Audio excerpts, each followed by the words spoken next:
The sergeant pulled the cart into the gutter with both hands at 8:14 a.m.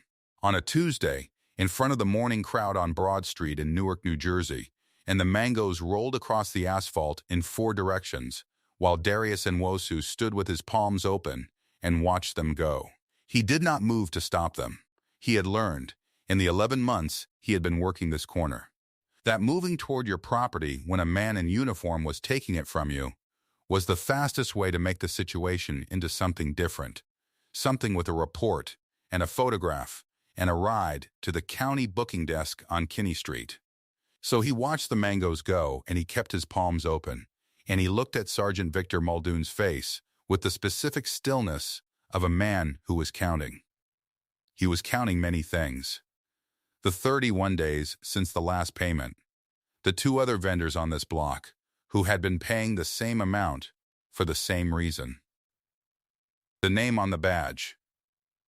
The badge number, 4412, the time, and the small black device clipped to the underside of the cart's second shelf, which had been running since 6:58 a.m., and which Sergeant Victor Muldoon, badge 4412, 6th Precinct, Newark Metropolitan Police, did not know existed. His name was Darius Nwosu. He was 41 years old. He stood 5 feet 10 inches and had the kind of build that comes from physical work, not a gym. But 11 months of 4:30 a.m. mornings, loading a wooden cart at the wholesale market on Ferry Street and pushing it 6 blocks to this corner on Broad and 14th. He wore a green canvas apron over a gray Henley shirt, both bought from the work supply store on Springfield Avenue for $22 total. The apron had his name on a strip of iron, on lettering across the front pocket, D. Nwosu, he had put it there himself, on the second morning of the operation, because a man who sells fruit on a street corner and whose name you can read from 10 feet away is a man that nobody looks at twice. His shoes were the only thing that didn't fit the costume perfectly, if you knew what you were looking at. They were black leather lace-ups, resoled twice. Worn so thoroughly the leather above the toe crease had gone gray. They were the shoes of a man who covered distance. He had bought them in 2015 at a shop on K Street in Washington, D.C., at the recommendation of a colleague who had told him, "Buy 1 pair of good shoes and resole them until they fall apart, because the work you do doesn't change, and neither do the shoes." He had worn them in 7 cities in 9 years. Before the 7 cities, before the green canvas apron, and the cart and the Ferry Street wholesale market at 4:30 a.m., Darius Nwosu had been a deputy marshal in the D.C. District Office for 5 years, standard fugitive apprehension, witness protection transport, court security detail. He was good at all of it. He had the kind of temperament that the work required, not fearless, which is a liability, but patient. He could wait. He could watch a door for 4 hours and not become someone who had watched a door for 4 hours. He could be in a room and not be the most noticeable thing in it. His supervisor, a deputy marshal named James Whitfield, who had been running undercover assignments out of the Eastern District Office for 11 years, had noticed this about Darius in a debrief in 2018 and had written a single line in the margin of his personnel review: "This one should be doing the long work." 2 years later, Whitfield called him. There was a specific kind of assignment, a dedicated long-form street-level operation targeting municipal corruption, police, licensing boards, the kinds of arrangements that happened in the friction between government authority and unprotected small commerce. The work was slow and required a person who could be ordinary for long stretches and not lose themselves inside the ordinary. Darius had said yes on the 3rd day, which Whitfield later told him was the fastest yes he had gotten in 11 years and the slowest he had hoped for. He had a fold of bills in his left front pocket, mostly 5s, a few 10s, the working float of a street vendor whose whole day lived in those bills, and inside the fold, behind the last 5, was a laminated card that was not a vendor's license. He had not shown it to anyone in 11 months. In his right pocket was a small tin of peppermint lozenges, half full. He had a habit of clicking the tin open and closed with one thumb when he was thinking, a habit he had been told about by 3 different colleagues over 9 years, and had not stopped because the tin didn't make noise. He was clicking it now.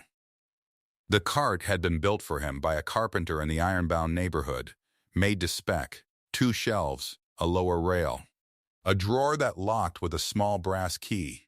The fruit on the top shelf was real, bought every morning from the Ferry Street wholesale market, mangoes, plantains, guavas, papayas in season.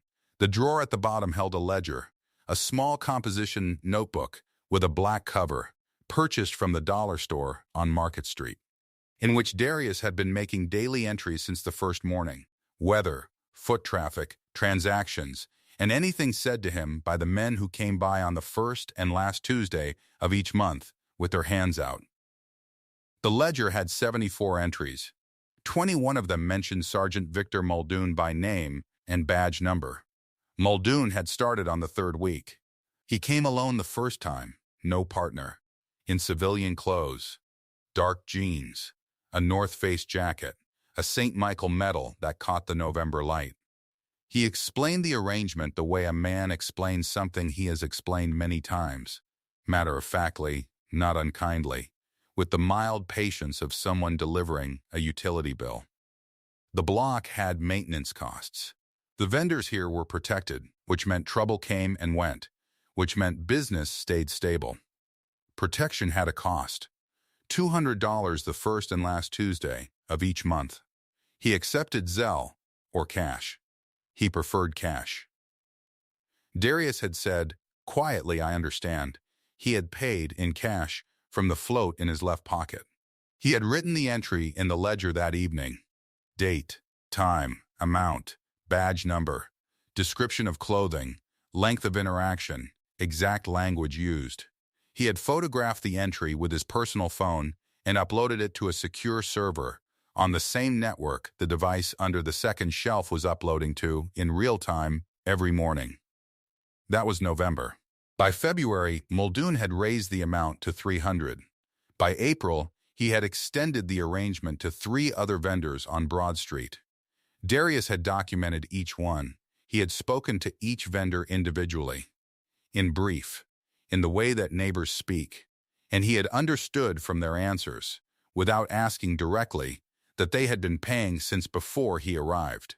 One woman, a vegetable seller named Mrs. Celestine Ibeji, had been paying for 22 months. She was 58 years old. She operated the cart from 6:30 a.m. to 2:00 p.m.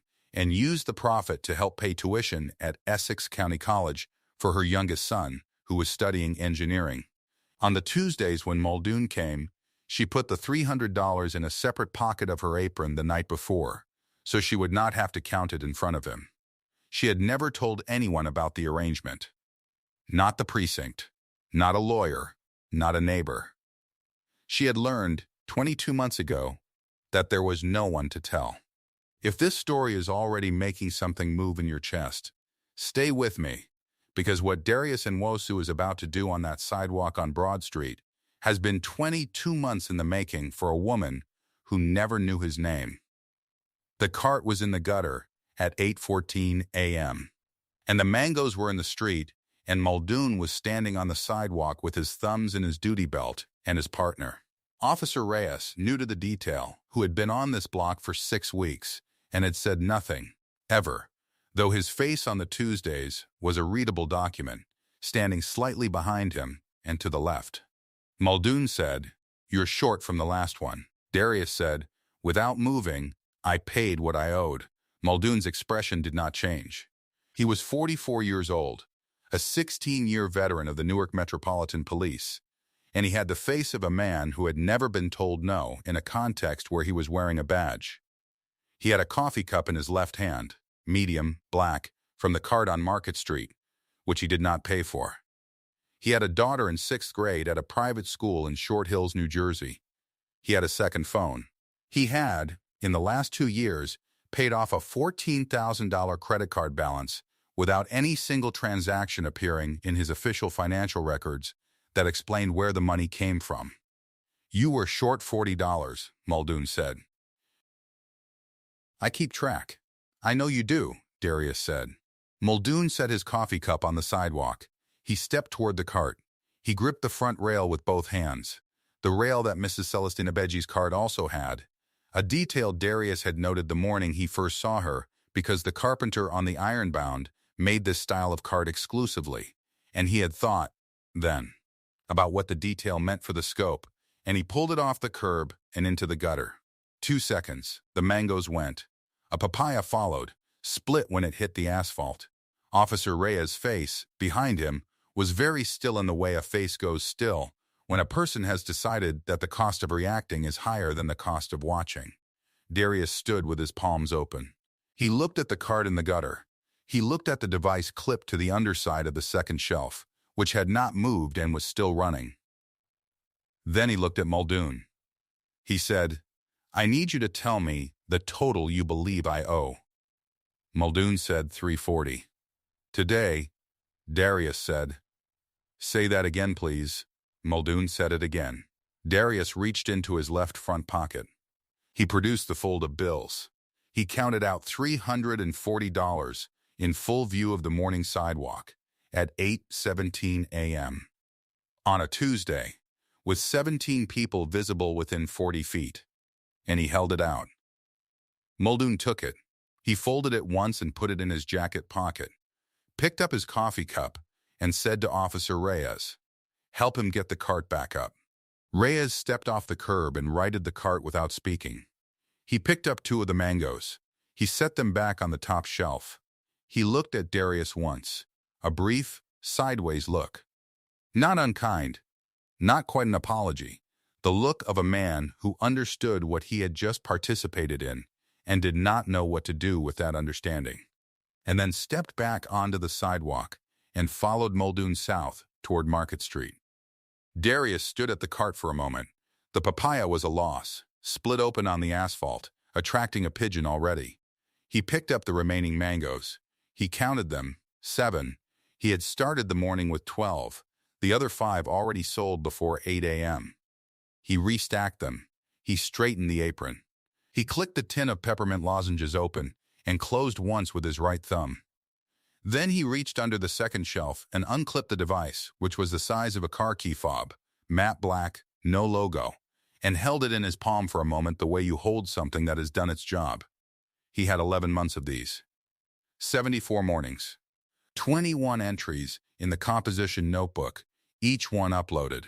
And the recording from this morning, which had captured $340 changing hands in full view of a public sidewalk. Stated amount and all, in the voice of a 16-year police veteran, wearing a badge numbered 44112. He put the device in his apron pocket. He took out his personal phone, not the vendor's phone, the other one, and sent a single message to a number saved under the name J. Holloway. The message read, "This morning." The reply came in 4 minutes. Confirmed. Stand by. A woman named Agnes Ferreira managed the dry cleaning shop 2 doors north of Darius's corner. She was 67 years old, Portuguese-born, had operated the shop for 31 years, and knew every vendor on this block by name and schedule. She had been watching from behind the glass of her door since the cart went into the gutter. When Darius began restacking the mangoes, she came out with a red and white dish towel in both hands. The way a person comes out of a house when they have decided that staying inside is no longer something they can do. She said, "I saw." She said it quietly, the way women say things they have wanted to say for a long time. All of it. Darius looked at her. She was not the first person on this block to say this to him. She would not. He already knew. Be asked to say it again under any official circumstances, that was not how this ended. But the fact that she said it, on a Tuesday morning in front of what had just happened, was its own kind of record. He said, "Thank you, Mrs. Ferreira." She pressed her lips together and went back inside. At 9:40 a.m., a gray government-plated Ford Transit van pulled to the curb on Broad Street 2 blocks north of the Chevron. Inside were 3 people. Deputy U.S. Marshal Janet Holloway, who had supervised the Broad Street operation since its inception 14 months prior, Special Agent Dominic Asamoah of the FBI's Public Corruption Unit, Newark Field Office, and a senior investigator from the Essex County Prosecutor's Office named Ruth Castellano, who had been building the parallel financial case since December. They had 140 hours of audio. They had the ledger photographs. They had the financial records, the second phone, the credit card history, the gap analysis on Muldoon's declared income over 22 months. They had this morning's recording, which Holloway had listened to in full while the transit idled on Central Avenue, with the audio connected to her earpiece, at 8:14 a.m. At 10:07 a.m., Sergeant Victor Muldoon, badge 4412, was taken into custody in the parking structure beneath the 6th Precinct on University Avenue. He was not in uniform. He had parked his personal vehicle, a 2020 Jeep Grand Cherokee, gray, on the 3rd level, spot 14B, as he did every morning. He had a travel mug of black coffee in his left hand. He had his personal phone in his right jacket pocket and his department-issued phone in his left. He was halfway to the elevator when Deputy Marshal Holloway said his name from behind him. He turned around. She was alone, which was intentional. The others were in the stairwell and at the elevator bank. And Holloway had been specific about this in the planning session. One face, calm, close, giving him no crowd to perform for and nothing to calculate. She had done 28 arrests in parking structures over 11 years, and she had learned that the variables were simpler when there was only one thing for a person to look at. Holloway was 44 years old, the same age as Muldoon, and she had the kind of stillness that comes not from composure practiced for an occasion, but from having done this particular thing many times in many cities. She held her credentials open in her left hand for 2 full seconds. She said, U.S. Marshal Service. Victor Muldoon, you are under arrest. He did not say anything for a moment. His right hand moved toward his jacket pocket, reflex, not intent, and then stopped when Agent Asamoah and 2 more deputies came through the stairwell door, and Castellano appeared from the direction of the elevator. Muldoon's hand came down. He looked at Holloway, and his face arranged itself into the expression of a man trying to find the version of this, where he is still in control of something. She said the vendor on Broad. 11 months. Not to explain, not to gloat, to let him understand the full shape of the calendar that had just closed. Turn around, please. He turned around. His coffee cup hit the concrete floor. He had not dropped it intentionally. He had simply stopped holding it. Officer Reyes was interviewed for 6 hours that same afternoon. He provided a full account. He had been present for 9 of the Broad Street collections. He named 3 other officers involved in similar arrangements on adjacent commercial blocks in the 6th Precinct. He had been on the force for 3 years. He had never reported the arrangement because, he told Castellano, he did not believe there was a channel for reporting it that would not reach the people he was reporting. He cried twice during the interview, quietly, without asking for a break. Castellano gave him water and kept going. The federal complaint, filed the following Thursday in the District of New Jersey, named Sergeant Victor Muldoon, 2 other 6th Precinct officers, and 1 precinct administrative supervisor. It cited 22 months of documented collections, 14 named vendors, and total verified payments of $128,400. The financial forensics attached to the complaint traced $91,700 of that amount to specific accounts. Mrs. Celestine Ibeji's name appeared in the document. So did the names of the 13 other vendors. Their names appeared as victims, each with a verified payment total, each with a date of first contact. Mrs. Ibeji's first contact had been 22 months before the arrest. Her total verified payment was $14,700. Darius Nwosu was not named in the complaint. His name appeared nowhere in the public filing. The operation was attributed to a joint task force, and the details of the undercover assignment were sealed. He had a debrief at the federal building on Broad Street, a different section of Broad Street, up near the federal courthouse, at 2:00 p.m. on the day of the arrest, and he was in Washington, D.C. By 7:30 that evening on an Amtrak out of Penn Station, with his black leather shoes resoled and a fresh composition notebook in his bag, and an assignment document he would read on the train. He left the green canvas apron folded on the passenger seat of his government vehicle. He had worn it for 11 months. He did not take it with him. The cart stayed on Broad Street. Holloway had arranged for it to be transferred through a legal aid organization that worked with the Newark vendor community to Mrs. Celestine Ibeji.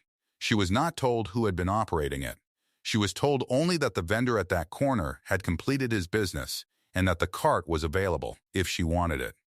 She accepted it on a Friday morning, moved it to the space next to her own cart, and for 2 weeks used it as supplemental display space for her overflow plantains and yams. By the 3rd week, her son Francis, on a day off from Essex County College, had repainted the top shelf green and white and written her name on the front rail in black marker, C. Ibeji. She never again put $300 in a separate pocket of her apron on a Tuesday night. The block on Broad and 14th changed in the way that blocks change when a source of low-grade, invisible pressure is removed, slowly, without announcement, in the form of small things. Agnes Ferreira started propping her shop door open in the mornings. A new vendor took the corner south of where the cart had been, a young man selling roasted corn and ground nuts in paper bags. And nobody came on the first or last Tuesday of any month with their thumbs in their belt. The light on the corner had always worked, but now the morning felt like the light was on. There are arrangements built on the certainty that nobody is watching. Not because watching is impossible, but because the people being watched have concluded, from long experience, that being seen and being helped are two different things, and that the second rarely follows from the first. The sergeant pulled the cart into the gutter in front of 17 people because he had learned over 16 years that visibility was not the same as accountability. He had done this in front of witnesses before. The witnesses had gone home. What he did not account for was a man who had built his entire purpose around the gap between those two things. A man who understood that the evidence a system needs to correct itself is rarely missing. It is just unassembled. And that assembling it, quietly, for 11 months, in a green canvas apron on a block where nobody looks twice, is its own kind of authority. An authority that does not need a badge to be read from 10 feet away. Mrs. Ibeji has been on Broad Street for 24 years. She was there before the arrangement started, and she is there now, with her cart and the one beside it with her name in black marker. And the tuition is paid through next semester, and Francis passed his materials science midterm with an 87. She does not know the name of the man who stood on her corner for 11 months, with his palms open, and a composition notebook in a locked drawer, and a device clipped to the underside of a shelf. But on the Tuesdays now, the first and last Tuesdays of the month, when the muscle memory of 22 months still rises in her at 6 a.m., she opens her cart without putting anything in a separate pocket. She puts everything together the way it always should have been. That is what 22 months looks like. When the pressure is gone, you forget, slowly, the ritual of protecting yourself from what isn't coming anymore. There are people in every city who have concluded that the structure above them is sealed, that the rules are for people with different shoes, that making a record of what is being done to you is a private grief, not evidence, because evidence requires someone to receive it, and they have learned there is no one. That certainty is what corruption lives inside of. It is the architecture of the arrangement, more load-bearing than the sergeant with the badge.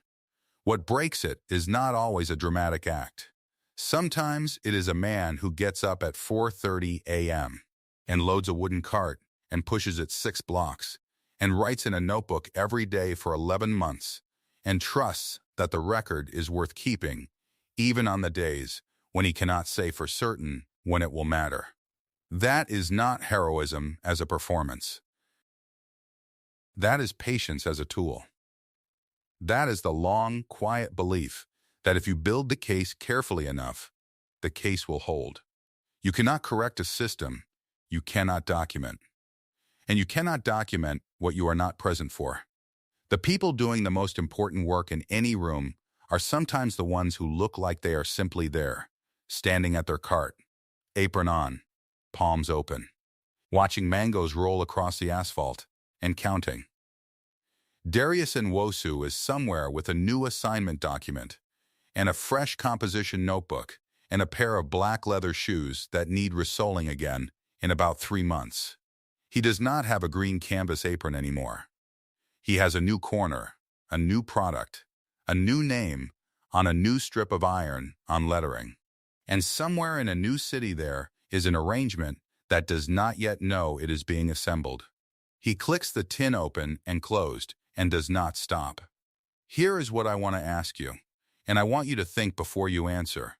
If you had been Mrs. Abeji, paying $300 every 2 weeks for 22 months, and the day finally came when the sergeant was led away in cuffs, would you want to know who built that case? Would you want to look that person in the eye? Or is it enough that it's over? Is the card enough? Is Tuesday morning without the separate pocket enough? Tell me in the comments. I want to know what you'd carry. Subscribe for more stories about hidden strength, quiet power, and the people the world overlooks until they change everything. I'll see you in the next one.